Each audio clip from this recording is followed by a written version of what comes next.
മുഖ്യമന്ത്രി വി.ഡി. സതീശന് മൊത്തത്തിലൊരു അദാനിമയം ഉണ്ടെന്ന് തോന്നുന്നുണ്ട്. കാരണം ഓഫ് റെക്കോർഡ് സംസാരിച്ചപ്പോൾ സാറ് പറഞ്ഞു, കഞ്ചിക്കോട് വിങ് ഫാമിന്റെ കാര്യം പറഞ്ഞു, ഡിജിറ്റൽ മീറ്ററിന്റെ കാര്യം പറഞ്ഞു. എന്താണ് അദാനിയെ ഒഴിച്ചുകൂടാൻ പറ്റാത്ത, നമ്മൾ പറയില്ല, അവിഭാജ്യ ഘടകമായിട്ട് മാറാനുള്ള ഒരു കാരണം എന്താണ്? അതെങ്ങനെയായിരിക്കും നമ്മുടെ സംസ്ഥാനത്തിനെ ബാധിക്കുക?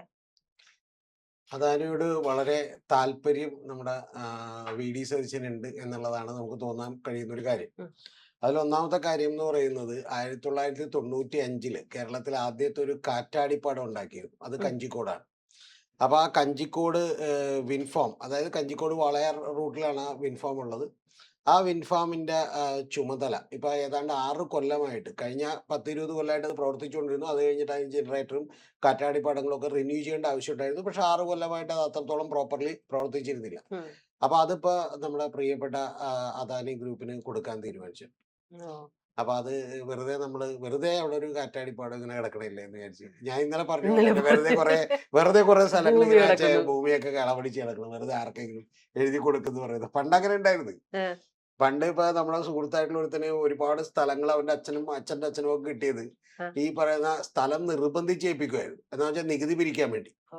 കാരണം ആളുകളിലേക്ക് കാശില്ല. അപ്പൊ അതുകൊണ്ട് സ്ഥലം നിങ്ങൾ കൊടുത്തിട്ടുണ്ടെങ്കിൽ സ്ഥലത്തിന്റെ കരം അടക്കണം. അപ്പൊ സാമ്പത്തികമുള്ള ആർക്കെങ്കിലും ഒക്കെ ഗവൺമെന്റ് ഇതുപോലെ കാശ് കൊടുക്കുമായിരുന്നു, സ്ഥലം കൊടുക്കുമായിരുന്നു. ഉം. സ്ഥലം കൊടുത്തിട്ട് അവരുടെ കയ്യിൽ നിന്ന് നികുതി പിരിക്കും. അവരാണ് ഇന്ന് പിന്നീട് കോടീശ്വരന്മാരെ മാറിയത്. ഇപ്പൊ വൈറ്റ് ജംഗ്ഷനിലൊക്കെ 4-5 ഏക്കറുള്ള ആൾക്കാരൊക്കെ ഉണ്ട്. അതിങ്ങനെ ആയതാണ് ഓ. ശരിക്കും. അന്ന് പണ്ട് 10 തലമുറ ശരിക്കും വേണ്ടെന്ന് പറഞ്ഞിട്ടും മറ്റേ പിടിക്കുന്നത് സാമൂതിരിയൊക്കെ പിടിച്ചേൽപ്പിച്ചാണ് അങ്ങോട്ട് എടുക്കുന്നത്. എടുക്ക്. എന്ന് പറഞ്ഞ പോലെ അദാനിനെ ഇപ്പൊ പിടിച്ചേൽപ്പിച്ചേക്കാണ് നമ്മൾ കാറ്റാടിപ്പാടം. വെറുതെ ഒരു കറങ്ങി കൊണ്ടിരിക്കുന്ന സാധനം, പിന്നെ കുറച്ച് സ്ഥലം അതങ്ങടെ എന്ത് ചെയ്തേക്കാണ്. അത് എത്ര ഏക്കറാണെന്ന് വെച്ചാൽ ജസ്റ്റ് ഒരു 38 ഏക്കറാണ്. സിമ്പിൾ. 38 ഏക്കർ പാലക്കാട് കഞ്ചിക്കോട് ഈ പറയുന്ന വാളയാർ റൂട്ടിലേക്കുള്ള ഇതിലുള്ള സ്ഥലത്ത് ഉള്ള സ്ഥലമാണ് ഏൽപ്പിച്ചേക്കണം. ഇനി അടുത്തത് രാമക്കൽമേട്ടിൽ വേറൊരു വിൻഫാം ഉണ്ട്. ഓ. അപ്പൊ അത് അല്ലെ അഗളി അട്ടപ്പാടിയിൽ വേറൊരു വിൻഫാം ഉണ്ട്, പിന്നെ കിൻഫ്രയുടെ വിൻഫാം ഉണ്ട്. അപ്പൊ ഇതിയൊക്കെ ഇനി എന്ന് കൊടുക്കും എന്നുള്ളത് മാത്രമേ ഇതെല്ലാം അദാനിയുടെ. അല്ല എല്ലാ അദാനിയുടെ അല്ല. ഇപ്പൊ ആ. ആദ്യമത്തെ ഒരു തുടക്കം എങ്ങനെയുണ്ടെന്ന് നോക്കണമല്ലോ. ഓ, അതെ ടെസ്റ്റ് അതെ. ഡോസ് ഉണ്ടാവണം. Test dose. ആ ടെസ്റ്റ് ഡോസ് കൊടുക്കാൻ വേണ്ടി തീരുമാനിച്ചിട്ടുണ്ട്. അപ്പൊ അതാണ് ഏറ്റവും ആദ്യത്തെ കാര്യം.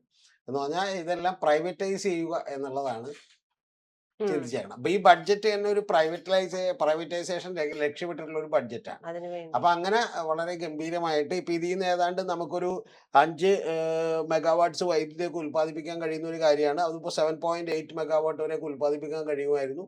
അപ്പൊ പിന്നെ KSEB ഒന്നും അത്ര കറക്റ്റായിട്ട് നടത്തണമെന്നില്ലല്ലോ.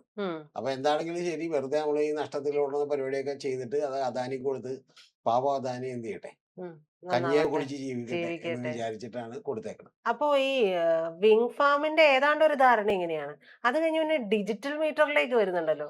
ഡിജിറ്റൽ മീറ്ററിലേക്ക് വന്നത് ശരിക്കും പറഞ്ഞാൽ അത് നമ്മുടെ സതീശൻ മാത്രമാണോ, അല്ലെങ്കിൽ ജാനുവരിയിലാണ് ഏറ്റവും ആദ്യമായിട്ട് അതിൻ്റെ ഒരു ഇനീഷ്യേറ്റീവ് ഉണ്ടാകുന്നത്.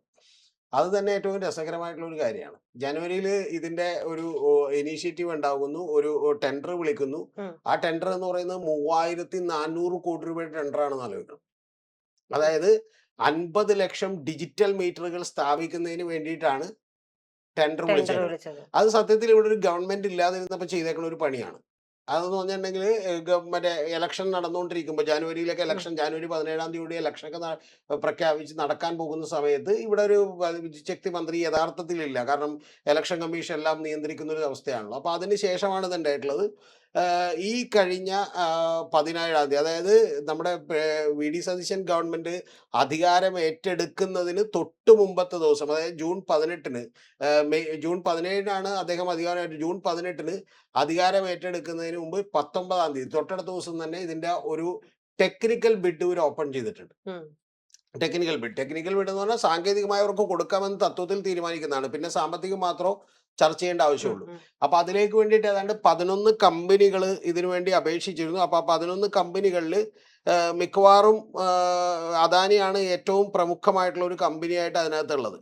അതായത് ഒന്ന് ഈ പറയുന്ന നിരവധി അദാനി എനർജി സ്ട്രക്ചർ ലിമിറ്റഡ് എന്ന് പറയുന്ന ഒരു കമ്പനിയാണ്. ആ കമ്പനിയാണ് പ്രധാനമായിട്ടുള്ളത്. 34 കമ്പനികൾ ആദ്യം കോമ്പീറ്റ് ചെയ്യാനുണ്ടായിരുന്നു. അതിൽ 11 കമ്പനികളാണ് ഏറ്റവും കൂടുതൽ സെലക്ട് ചെയ്തത്. ആ ഏറ്റവും ഒടുവിൽ സെലക്ട് ചെയ്തതിൽ ഈ പറയുന്ന അദാനി. അദാനിയുടെ കമ്പനി കൂടി ഉണ്ട്. ഉം. ഉവ്വ്. യാദൃശ്ചികമായിരിക്കും, അതെ അതെ യാദൃശ്ചികമായിരിക്കും. യാദൃശ്ചികമാണ്. പിന്നെ ഏറ്റവും വലിയ തമാശ എന്ന് വെച്ചാൽ ഇതിന്റെ പിന്നിലുള്ള ഒരു കാര്യം കൂടി. അപ്പൊ ശരിക്കും സെക്രട്ടറി ഇത് പിടിച്ചു വെച്ചു. അതായത് പുതിയ ഗവൺമെന്റ് വരട്ടെ, ഗവൺമെന്റ് വന്നിട്ട് തീരുമാനം എടുക്കട്ടെ എന്ന് പറഞ്ഞ് പിടിച്ചു വെച്ചു. ഉം. ഞാൻ വിചാരിക്കുന്ന ഒരു കാര്യം എന്ന് പറഞ്ഞാൽ ഈ ഗവൺമെന്റ് മാറാൻ പോകുമ്പോഴേ കൃത്യമായിട്ട് അതിനെക്കുറിച്ചുള്ള എല്ലാ സൂചനകളും ലഭിക്കുന്നത് ഉദ്യോഗസ്ഥർക്കാണ്. അപ്പൊ പലപ്പോഴും നമ്മൾ വിചാരിക്കുന്ന പോലെ അധികാരം ഏറ്റെടുത്തിട്ടല്ല. ഇപ്പൊ ഉദാഹരണത്തിന് മൻമോഹൻ സിംഗ് മാറിയിട്ട് നരേന്ദ്രമോദി വരുന്നതിന്റെ ആ ഗ്യാപ്പിൽ തന്നെ ഉദ്യോഗസ്ഥന്മാര് മുഖ്യമന്ത്രി ആകാൻ പോകുന്ന ആളുമായിട്ട് ഡിസ്കഷൻ ചെയ്യും. നടത്തും. യഥാർത്ഥത്തിൽ പല ബ്രീഫിങ്ങും ഒക്കെ നടത്തും. ഇപ്പൊ നരേന്ദ്രമോദി അങ്ങനെ നടത്തിയത് എനിക്ക് ഓർമ്മയുണ്ട്. കാരണം നരേന്ദ്രമോദി ഓരോ ഡിപ്പാർട്ട്മെന്റ് ഹെഡുകളും അരമണിക്കൂർ വീതം വന്ന് കാണണം എന്നൊക്കെ ആവശ്യപ്പെട്ടിരുന്നു. അപ്പൊ പ്രധാനമന്ത്രി ആകുന്നതിന് മുമ്പേ ഈ അൺഒഫീഷ്യൽ ആയിട്ടുള്ള ഇൻഫർമേഷൻസ് ഒക്കെ കൊടുക്കും. ഉം, ഉം, അപ്പൊ അത് കഴിഞ്ഞ് ഒഫീഷ്യൽ ഇൻഫർമേഷൻസ് ഒക്കെ കൊടുക്കുന്ന ആ സമയത്തായിരിക്കും. ഉം. അപ്പൊ ഏതാണ്ട് ആ സമയത്താണ് ഈ പരിപാടി നടന്നേക്കണത്. അതിന്റെ പിന്നിലും എനിക്കൊരു സംശയമുണ്ട്. കാരണം എന്ന് വെച്ചിട്ടുണ്ടെങ്കിൽ ഇതിലുള്ള ഏറ്റവും വലിയ കോമഡി എന്ന് വെച്ചാൽ 3 ലക്ഷം മീറ്ററുകൾ KSEB മാറ്റി സ്ഥാപിച്ചു. 3 ലക്ഷം മീറ്റർ ഡിജിറ്റൽ മീറ്റർ KSEB തന്നെ മാറ്റി സ്ഥാപിച്ചിട്ടുണ്ട്. സ്ഥാപിച്ചു. അത് സ്ഥാപിച്ചപ്പോഴാണ് KSEBക്ക് മനസ്സിലായത് ഇത് ഒരുപാട് ലാഭം കിട്ടുന്ന പണിയാണെന്ന്. അപ്പൊ KSEB വിചാരിച്ചു ഇനി ഞങ്ങൾ ചെയ്യേണ്ട ആവശ്യമില്ല, ആ. 50 ലക്ഷം മീറ്റർ വേറെ ആർക്കെങ്കിലും കൊടുത്തേക്കാന്ന് വിചാരിച്ചു. അതുകൊണ്ട് അങ്ങനെ കൊടുക്കുന്നു. ഒന്ന് ആലോചിച്ച് നോക്കും, 3 ലക്ഷം മീറ്റർ മാറ്റി സ്ഥാപിക്കുമ്പോൾ അവർക്ക് തന്നെ മനസ്സിലായി ഇത് വലിയ ലാഭകരമായിട്ടുള്ള ഒരു പരിപാടിയാണെന്ന് KSEBക്ക് മനസ്സിലായിട്ടും ഉം. 50 ലക്ഷം മീറ്റർ മാറ്റി സ്ഥാപിക്കാനുള്ള പരിപാടി വേറൊരു കമ്പനികൾക്ക് കൊടുക്കാൻ തീരുമാനിച്ചു. അതിന്റെ ടെൻഡർ വിളിച്ചു. ഏറ്റവും അവസാനത്തേക്കാണ് മിക്കവാറും അദാനി. അത് അദാനിക്ക് തന്നെ എന്ത് ചെയ്യും കിട്ടിയേക്കും. ഒരു 3400 കോടി രൂപയുടെ ഒരു ചെറിയ എമൗണ്ട് പ്രോജക്റ്റാണ്. അപ്പൊ ഞാൻ നേരത്തെ പറഞ്ഞ പോലെ പാവം അദാനി വെറുതെ പുള്ളി ഒരുപാട് കഞ്ഞി ബുദ്ധിമുട്ടിലൊക്കെയാണ്, കുടിക്കുന്നുണ്ടാവും. കഷ്ടത്തിലൊക്കെയാണ് എന്നുള്ളതാണ് പറയുന്നത്. ഉം. പിന്നെ ഇതിന്റെ അപ്പുറത്തേക്ക് പോയാൽ നമുക്ക് വലിയ ചിരിക്കാനുള്ള ഒരുപാട് കാര്യങ്ങളുണ്ട്. എന്ന് സാർ വെച്ചാൽ ഞാൻ ഒരു കാര്യം ചോദിച്ചോട്ടെ, ഇപ്പൊ സാറ് പറഞ്ഞല്ലോ KSEB 3 ലക്ഷം മീറ്ററുകൾ മാറ്റി സ്ഥാപിച്ചു എന്ന് പറയുന്നു. ഇത്ര അപ്പൊ വലിയ ലാഭത്തിലായിരുന്നു എന്ന് പറയുന്നു. അതേപോലെയാണ് കഞ്ചിക്കോട് വിങ് ഫാം വരുന്നത്. അപ്പൊ സ്വാഭാവികമായി അവിടെ നിന്ന് ഉൽപ്പാദിപ്പിക്കുന്ന വൈദ്യുതി വിൽക്കുകയല്ലേ ചെയ്യുക. അതെ, അപ്പൊ ആ വിൽക്കുന്ന വൈദ്യുതി അതിന്റെ റീഡിങ് അദാനിയുടെ ഡിജിറ്റൽ മീറ്റർ വഴി അദാനിക്ക് കിട്ടുന്നു. അപ്പൊ ഒരു ഹൈപ്പ് ഉണ്ടാവും. അല്ല ഇതിലൊരു പ്രധാനപ്പെട്ട കാര്യം എന്ന് വെച്ചാൽ താങ്കൾ ഇപ്പൊ പറഞ്ഞ ചോദ്യമില്ലേ, ഈ ചോദ്യം എന്ന് പറഞ്ഞാൽ അദാനി ഇത് ആർക്കാ വിൽക്കണമെന്ന് അറിയാം. കേരളത്തിൽ അദാനി വിൽക്കുന്നത് ഞാനിപ്പോ താങ്കൾ ചോദിച്ചു തന്നെ 2021 രമേശ് ചെന്നിത്തല ഒരു വലിയ ആരോപണം ഉന്നയിച്ചിട്ടുണ്ട്. ഉം. ആരോപണം ഉന്നയിച്ചതെന്ന് വെച്ചാൽ 8850 കോടി രൂപയുടെ ഒരു പ്രൊജക്റ്റാണ് അദാനിയുമായിട്ട് 25 കൊല്ലത്തേക്ക് കേരള സംസ്ഥാന ഗവൺമെന്റ് ഒപ്പിടാൻ പോകുന്നത്. അതിൽ 1000 കോടി രൂപയെങ്കിലും ലാഭം കിട്ടും. അത് വലിയ അഴിമതിയാണെന്നാണ് അന്ന് രമേശ് ചെന്നിത്തല പ്രഖ്യാപിച്ചത്. കാരണം എന്ന് വെച്ചാൽ കേരളം അദാനി പവറിന്റെ കയ്യിൽ നിന്ന് ഇലക്ട്രിസിറ്റി മേടിക്കാൻ തീരുമാനിച്ചിരുന്നു. അപ്പൊ 10 രൂപയാണ് പെർ യൂണിറ്റിന് പറഞ്ഞത്. ആ 10 രൂപ എന്നുള്ളത് കുറച്ചിട്ട് ഏറ്റവും ഒടുവിൽ അത് 6.8 രൂപക്ക് എന്ത് ചെയ്തു മേടിക്കാൻ തീരുമാനിച്ചിരുന്നു. അപ്പൊ അതിനെക്കുറിച്ചാണ് അന്ന് രമേശ് ചെന്നിത്തല ആരോപണം ഉന്നയിച്ചത്. അപ്പൊ യഥാർത്ഥത്തിൽ ഈ അദാനിയുടെ ഇപ്പൊ ഞാനിപ്പോ അതിനൊക്കെ ഡീറ്റെയിൽസിലേക്ക് പോയാൽ ഒരുപാടായി പോകും. പക്ഷെ താങ്കൾ ചോദിച്ചാൽ ഞാൻ പറയാം വ്യക്തതക്ക് വേണ്ടി.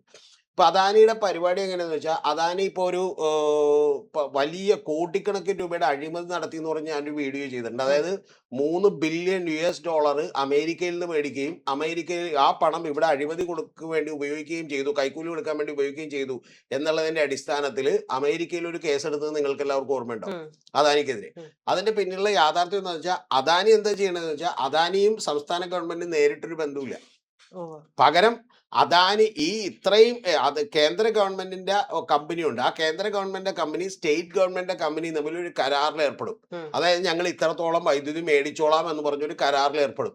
ആ കരാറിൽ ഏർപ്പെടുമ്പോൾ യഥാർത്ഥത്തിൽ എന്ത് ചെയ്യാം, ഈ കേന്ദ്ര ഗവൺമെന്റിന്റെ കമ്പനിക്ക് അപ്പൊ അദാനിയുടെ കയ്യിൽ നിന്ന് കൂടിയ വിലക്ക് വൈദ്യുതി വാങ്ങിക്കാം. കാരണം പക്ഷെ അങ്ങനെ വാങ്ങിക്കണമെങ്കിൽ ഏതെങ്കിലും സ്റ്റേറ്റ് ഗവൺമെന്റ് ആയിട്ട് ഒരു കരാർ ഒപ്പിട്ടേ പറ്റൂ. പക്ഷെ വേണമെങ്കിൽ ഒറ്റടിക്ക് പറയാം ഞങ്ങൾ കേന്ദ്ര ഗവൺമെന്റ് കമ്പനിയായിട്ടാണ് കരാർ ഒപ്പിട്ടേക്കുന്നത്, അവിടെ നിന്നാണ് എന്ത് ചെയ്യണത് വൈദ്യുതി വാങ്ങുന്നത്. അങ്ങനെ ചെറിയൊരു എമൗണ്ട് ഏതാണ്ട് 3000-4000 കോടി രൂപയുടെ അഴിമതിയാണ് നമ്മുടെ ഈ പുള്ളി നടത്തിയത്. ആര് നമ്മുടെ ആന്ധ്രാപ്രദേശിലെ ജഗൻമോഹൻ റെഡ്ഡി നടത്തിയത്. ചെറിയൊരു അഴിമതിയാണ്. 10,000 കോടി രൂപയിലധികം ആർക്ക് ബെനിഫിറ്റ് കിട്ടും? ജഗൻമോഹൻ റെഡ്ഡിയുടെ ഒറ്റ കരാർ കൊണ്ട് 10,000 കോടി രൂപയിലധികം അദാനിക്ക് കിട്ടും. പക്ഷെ ഇതിന്റെ ഏറ്റവും വലിയ തന്ത്രം എന്താണെന്ന് വെച്ചാൽ ഈ കേന്ദ്ര ഗവൺമെന്റിന്റെ സ്ഥാപനത്തിന് ഈ അദാനിയുടെ നിന്ന് പവർ മേടിക്കണമെങ്കിൽ പകരം ഈ കേന്ദ്ര ഗവൺമെന്റ് കമ്പനിയും സ്റ്റേറ്റ് ഗവൺമെന്റ് കമ്പനിയും തമ്മിൽ ഒരു പർച്ചേസ് എഗ്രിമെന്റ് വേണം. ഞങ്ങൾ ഇത്രയും വൈദ്യുതി മേടിച്ചോളാം എന്ന് പറഞ്ഞ് എഴുതിയാൽ മാത്രമേ അവർക്ക് അവിടെ നിന്ന് മേടിക്കാൻ പറ്റുള്ളൂ. അപ്പൊ ഈ കരാർ ഒപ്പിടിപ്പിക്കാൻ വേണ്ടിയിട്ടാണ് പുള്ളി ഒരുപാട് രൂപ കൈക്കൂലി കൊടുത്തത്. ഇവിടെ കേരളം മറ്റു പല സ്റ്റേറ്റുകളിലുമായിട്ട് നിരവധി എമൗണ്ട് കൈക്കൂലി കൊടുത്തിട്ടുള്ളത്. അപ്പൊ അതുപോലെ തന്നെ താങ്കൾ ചോദിച്ച പോലെ ഇപ്പൊ ഈ വൈദ്യുതി ഇവിടെ നിന്ന് ഉൽപ്പാദിപ്പിച്ചതിന് ശേഷം നമ്മൾ മിക്കവാറും കൂടിയ കാശ് കൊടുത്തിട്ട് നമ്മളോ വേറെ ഏതെങ്കിലും സ്റ്റേറ്റ് ഗവൺമെന്റോ അത് വാങ്ങേണ്ടി മേടിക്കും. പിന്നെ പുള്ളിക്ക് ലാഭമില്ലാതെ പുള്ളി പണിയെടുത്തു. അപ്പൊ ഇതിന്റെയൊക്കെ ഒരു ചെറിയ കാര്യം കൂടി മനസ്സിൽ വെച്ചുകൊണ്ട് വേണം ഇത് കാണാൻ. കാരണം കഴിഞ്ഞ തവണ മംഗലാപുരത്തേക്ക് മൂകാംബിക ക്ഷേത്രത്തിലേക്ക് പോകാൻ വേണ്ടിയിട്ട് വി ഡി സതീശൻ ഒരു യാത്ര നടത്തിയിരുന്നു. ആ യാത്ര നടത്തിയത് സഫ്രോൺ സ്ട്രോക്ക് എന്ന് പറയുന്ന ഒരു കമ്പനിയുടെ വിമാനത്തിലാണ്. ആ വിമാനത്തിന് വരുന്ന ചാർജ് എന്ന് പറയുന്നത് മണിക്കൂറിൽ അവരുടെ വെബ്സൈറ്റിൽ തന്നെ കിടക്കുന്നത് 1.5 ലക്ഷം രൂപ മുതൽ 4.5 ലക്ഷം രൂപ വരെയുള്ള ചാർജാണ്. പുള്ളി രാവിലെ 8:30 അങ്ങോട്ട് എത്തി, വൈകുന്നേരം 5:30 ഇങ്ങോട്ട് തിരിച്ച് വരികയും ചെയ്തു. പോന്നു. അപ്പൊ അതിനിടയിൽ പുള്ളി ഒരാളെ കണ്ടിരുന്നു. അതെന്താ വെച്ചിട്ടുണ്ടെങ്കിൽ കർണാടകയിലെ അദാനിയുടെ ഗ്രൂപ്പ് പ്രസിഡന്റും അതുപോലെ തന്നെ എക്സിക്യൂട്ടീവ് ഡയറക്ടറും അതുപോലെ ഗ്രൂപ്പ് പ്രസിഡന്റുമായിട്ടുള്ള ഒരാളെ പുള്ളി കണ്ടിരുന്നു. കിഷോർ ആലുവ എന്ന് പറയുന്ന ഒരാളെ കണ്ടിരുന്നു. ചെറുതായിട്ടൊരു മീറ്റ് ചെയ്തു.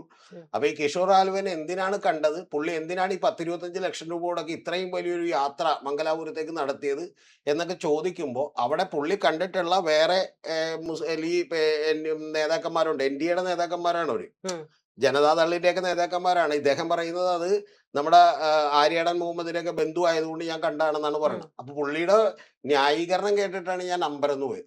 പുള്ളി പറയുന്നത് എന്താ വെച്ചാൽ ഈ കിഷോർ ആൽവനെ എങ്ങനെ കണ്ടത്, എന്താണ് മറ്റേ അദാനിയുടെ ഗ്രൂപ്പ് പ്രസിഡന്റിനെ കാണാൻ കാര്യമെന്ന് ചോദിക്കുമ്പോഴത്തേക്കും പുള്ളി പറയണത് അത് ഞങ്ങളുടെ ഒരു കോമൺ ഫ്രണ്ടാണ്. അപ്പൊ ജസ്റ്റ് വിളിച്ചപ്പോ പുള്ളി സതീശൻ ഇവിടെ ഉണ്ടെന്ന് പറഞ്ഞപ്പോ ഇങ്ങോട്ട് വന്ന് കണ്ടാണെന്നാണ്. അതായത് അദാനിയുടെ കർണാടകയിലെ എക്സിക്യൂട്ടീവ് ഡയറക്ടറും ഗ്രൂപ്പ് പ്രസിഡന്റും ആ കലിക്കയിൽ വർത്താനം പറഞ്ഞിരിക്കണായിരുന്നു. വിളിച്ചപ്പോ എന്ത് ചെയ്ത്, ഞാനിവിടെ ഉണ്ടാ, അപ്പൊ നീ ഇവിടെ ഉണ്ടാ, എന്നാ വാന്ന് പറഞ്ഞു വന്നാന്ന് പറയണ. ഒന്ന് ആലോചിച്ച് നോക്കി. ഇപ്പൊ പ്രജിത എന്നെ കുറിച്ചോ അല്ലെങ്കിൽ വേറെ എക്സിനെ കുറിച്ചോ വൈനെ കുറിച്ചോ ഒക്കെ സത്യം പറഞ്ഞാൽ ഞാൻ പറയാം, ഇപ്പൊ എന്നെ കുറിച്ച് പോലും ഒരാൾ അങ്ങനെ പറയില്ല. അതായത് വഴിയിൽ നിൽക്കണ്ടേ അപ്പൊ ഓക്കെ വന്നെന്ന് പറഞ്ഞ് കണ്ടെന്ന് പറയുമോ. ഇതൊക്കെ നമ്മളൊരു 10ാം ക്ലാസ്സിലോ 12ാം ക്ലാസ്സിലോ അല്ലെങ്കിൽ ഡിഗ്രിക്കൊക്കെ പഠിക്കുന്ന സമയത്ത് അല്ലെങ്കിൽ ഗ്രാജുവേഷൻ ഒക്കെ പഠിക്കുന്ന സമയത്ത് നമുക്ക് പറയാം, എടാ ഞാൻ അവിടെ ഉണ്ടെന്ന് ചോദിക്കുമ്പോൾ നീ അവിടെ ഉണ്ട്, എന്നാ നീ എടാ നമ്മുടെ രണ്ടുപേരും കൂടി ബിനുവിന്റെ വീട്ടിലേക്ക് പോകാന്ന് പറയൂലേ. അതുപോലെ ബിനുവിന്റെ വീട്ടിലേക്ക് വന്നു മഞ്ഞ് വന്നാന്ന് പറഞ്ഞു. അതായത് ഈ എക്സിക്യൂട്ടീവ് പ്രസിഡന്റ് എന്ത് ചെയ്യണായിരുന്നു, കിഷോർ ആലുവ ഇങ്ങനെ ആ ജംഗ്ഷനിലേക്ക് ഇരുന്നു. അപ്പൊ ഒരു കോള് തന്നെ വേദന എടുത്തിട്ട് പുള്ളി ഒരാളെ എവിടെ ഉണ്ടാ എവിടെ ഉണ്ട്, എടാ സതീശനോട് ഇവിടെ നമ്മുടെ കേരള മുഖ്യമന്ത്രി നമ്മളെ സതീശല്ലേ, സതീശനോട് അന്നേ അവിടെ എത്തിടാ എന്ന് പറഞ്ഞാൽ പുള്ളിയൊക്കെ ചെന്ന് എന്നിട്ട് രണ്ടുപേരും കൂടി ഒരുമിച്ച് എന്ത് ചെയ്ത് ചായ കുടിച്ചിട്ട് പോകുന്നെന്നാണ് പുള്ളി പറയുന്നത്. ഒന്ന് ആലോചിച്ച് നോക്കി. ഇതൊക്കെ കേട്ട് നമ്മുടെ ഇവിടെയുള്ള ആളുകൾ ഇരിക്കണേ. പിന്നെ ഏറ്റവും വലിയ നമ്മുടെ മീഡിയനെ സമ്മതിക്കണ്ടേ, ഇതേവരെ ഒരു ചോദ്യം പോലും ഇതുമായി ബന്ധപ്പെട്ട് പുള്ളിയെടുത്ത് ചോദിച്ചിട്ടില്ല. നിങ്ങൾ എന്തിനാണ് മംഗലാപുരം വരെ ഒരു ചാർട്ടേഡ് ഫ്ലൈറ്റിൽ ഒറ്റക്ക് മൂകാംബിക ദർശനത്തിന് വേണ്ടി ഒരു ചാർട്ടേഡ് ഫ്ലൈറ്റ് എടുത്ത് പോയത് എന്തിനാണ്? മിനിമം 20-25 ലക്ഷം രൂപ വരും. ആരാണ് ഇതിന്? പിന്നെ ഇത് കൂടാതെ കൊള്ള കേസിൽ മറ്റേ SIT ചോദ്യം ചെയ്തിട്ടുള്ള രജികുമാർ ആ കൂടെ ഉണ്ടായിരുന്നു ഇദ്ദേഹത്തിന്റെ ഒപ്പം യാത്ര ചെയ്യാൻ. ഈ പണം മുടക്കിയത് ആരാണ്? ഇത് പോയേക്കണത് 1-ാം തീയതിയാണെന്ന് ആലോചിക്കണം. അപ്പോഴാണ് ഇവിടെ 19-ാം തീയതി പുള്ളി അധികാരത്തിൽ കയറാൻ പോണതിന്റെ ധൈര്യമായിട്ട് തൊട്ടടുത്ത ദിവസങ്ങളിൽ ബിഡ് പൊട്ടിച്ച് എന്ത് ചെയ്യുന്നുണ്ട്, 3400 കോടി രൂപ ടെക്നിക്കൽ ബിഡ് പൊട്ടിച്ച് കൊടുക്കുന്നു. ഒരു ബന്ധം ഉണ്ടാവൂല, ഒരു ബന്ധം ഉണ്ടാവും. ശരിക്കല്ല യാദൃശ്ചികം മാത്രം.